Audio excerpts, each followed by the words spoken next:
샬롬. 한 주간 잘 지냈나요? 오늘도 목사님과 함께 하나님 말씀에 귀 기울여 보아요. 먼저 오늘 제목을 함께 읽어볼까요? 빌립이 복음을 전했어요. 오늘은 사도행전 8장에 있는 빌립 이야기를 함께 배워볼 거예요. 먼저 사도행전 8장 4절부터 6절까지 말씀을 읽어볼까요? 그 흩어진 사람들이 두루 다니며 복음의 말씀을 전할새 빌립이 사마리아 성에 내려가 그리스도를 백성에게 전파하니 무리가 빌립의 말도 듣고 행하는 표적도 보고 한 마음으로 그가 하는 말을 따르더라. 아멘. 예수님께서 승천하시고 나서 예수님의 제자들은 예수님의 십자가의 죽으심과 부활, 그리고 승천, 그리고 다시 오신다는 약속을 믿고 복음을 전했어요. 그리고 예루살렘에는 교회가 생겨나게 되었죠. 예루살렘 교회는 성령 하나님의 능력을 힘입어서 서로 사랑하며 용감하게 복음을 전했어요. 그러자 예루살렘에는 예수님을 믿는 사람들이 점점 많아졌어요. 하지만 예수님을 미워하고 예수님을 십자가에 못 박았던 사람들 중에는 예수님을 믿는 사람들이 점점 많아지는 것을 싫어하는 사람들이 있었어요. 그래서 예루살렘 교회를 괴롭히기 시작했어요.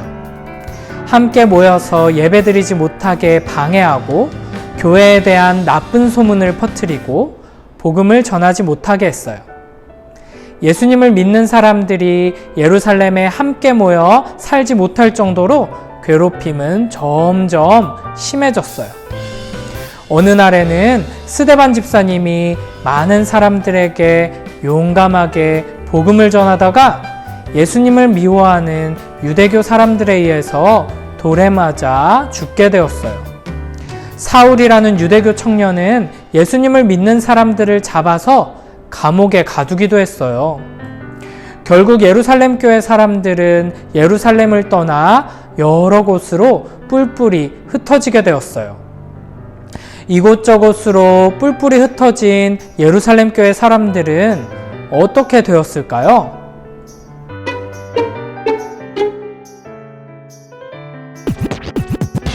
이곳저곳에 뿔뿔이 흩어진 예수님의 제자들은 자기가 있는 곳에서 계속해서 복음을 전했어요. 괴롭힘을 피해서 뿔뿔이 흩어진 사람 가운데에는 빌립도 있었어요. 빌립은 사마리아로 향했어요. 빌립은 사마리아에 가서 뭐 했을까요? 무서워서 몰래 숨어 지냈을까요? 아니에요. 빌립도 사마리아에서 용감하게 복음을 전했어요. 빌립을 통해 예수님에 대해 듣게 된 많은 사마리아 사람들이 예수님을 믿게 되었어요. 어느 날 하나님께서 천사를 보내셔서 빌립에게 말씀하셨어요. 빌립아, 너는 일어나서 더 아래쪽으로 내려가거라. 빌립은 하나님의 말씀대로 사마리아보다 더 아래쪽 동네로 내려갔어요. 하나님의 말씀을 따라 아래쪽으로 내려가는 길에서 빌립은 지나가는 마차를 보게 되었어요. 그 마차에는 아주 먼 나라인 에디오피아에서 온 왕의 신하가 타고 있었어요. 그때 성령 하나님께서 빌립에게 마차 가까이로 가보라 라고 말씀하셨어요. 빌립이 성령 하나님의 말씀대로 마차 가까이에 다가가 보니 에티오피아의 신하가 성경책을 읽고 있었어요. 그것을 본 빌립이 물었어요. 당신은 지금 읽고 있는 이 말씀이 무슨 뜻인지 아십니까? 그러자 에티오피아 신하가 대답했어요. 아니요, 이 말씀의 뜻을 가르쳐주는 사람이 없어서 잘 모릅니다. 저에게 이 말씀의 뜻을 가르쳐 주시겠습니까? 빌립은 곧장 마차에 올라탔어요. 그리고는 성경책에 있는 하나님의 말씀이 바로 우리의 구원자이신 예수님에 대한 이야기라는 것을 설명해 주었어요. 빌립이 이렇게 예수님에 대해 가르쳐주고 복음을 전하자 에디오피아의 신하는 예수님을 믿게 되었고 세례를 받았어요.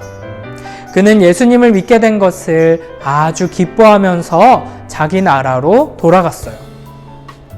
사탄은 어떻게든 교회가 더 많아지지 않도록, 복음이 더 전해지지 않도록 방해하려고 했지만 성령 하나님께서는 예루살렘 밖에도 예수님을 믿는 사람들이 더 많이 늘어나게 하시고 저 먼 나라 에디오피아까지도 예수님을 믿는 사람이 생겨날 수 있게 하셨어요. 그 뒤로도 빌립은 또 여러 곳을 다니면서 복음을 전했어요. 여러분, 예루살렘을 떠난 예루살렘 교회 사람들은 뿔뿔이 흩어진 곳에서 무엇을 했나요? 맞아요. 각자가 있는 곳에서 복음을 전했어요. 예수님께서 우리를 구원하기 위해 이 땅에 오셨고 우리의 죄를 대신해 십자가에 달려 죽으셨고 3일 만에 부활하시고 승천하셨다는 이 기쁜 소식을 전했어요. 그 중에서도 빌립은 하나님의 말씀대로 더 아래쪽으로 내려가서 거기서 만난 에디오피아의 신하에게까지 복음을 전했어요. 이렇게 하나님의 말씀에 순종해서 성령 하나님의 능력으로 용감하게 복음을 전하는 사람들을 통해 예수님을 믿는 사람들이 점점 더 많아지고 복음은 더 멀리까지 전파되었어요. 그래서 이스라엘의 예루살렘에서 시작된 이 복음이 우리나라 대한민국에까지 오게 되었고 우리도 이 기쁜 소식, 복음을 듣고 예수님을 믿게 된 거예요. 여러분, 지금도 우리 주변에는 예수님을 알지 못하는 사람들이 많이 있어요. 하나님께서는 교회로 모인 우리들을 세상으로 흩으셔서 복음을 전하게 하세요. 주일에는 이렇게 함께 모여서 찬양하고 기도하고 말씀 듣고 예배드리지만 다른 요일에는 각자의 집으로, 어린이집으로, 유치원으로, 놀이터로, 마트로, 공원으로 흩어져요.